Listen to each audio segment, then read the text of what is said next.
喺我哋呢28年嚟咧，就發現咧，亦都有好多病人咧係試過晒好多治療，但係咧都係發現解決到唔到問題嘅。大家好，我係香港觸科矯形創辦人Elaine吳燕玲嘅。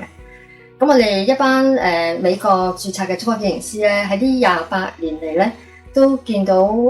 好多病人咧都係因為試過晒好多嘢，都唔知道原來隻腳偏差咧而導致佢呢個腳痛啊、膝頭哥痛啊，或者甚至腰痛嘅問題嘅。我記得一個個案咧就係一個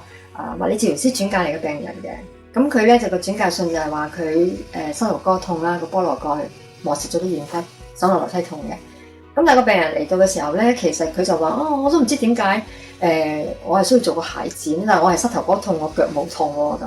咁所以其實咧係事實上好多人咧都唔係好理解咧，就係原來隻腳係我哋嘅地基啦。咁隻腳偏歪咗嘅時候咧，其實可以影響成個人樓上嗰啲嘅關節嘅，咁而導致到佢個關節出現問題啦，磨損到啲軟骨啦，咁就會令到佢膝頭哥痛咯。我發現真係好多人咧都唔係好知咩係觸科矯形啊咁樣。咁其實咧呢一個行業咧，我哋係專注喺個足部嘅力學嘅問題嘅。如果個力學有偏差嘅時候咧，就會影響啲關節啊、筋腱啊各方面嘅痛症。希望喺呢個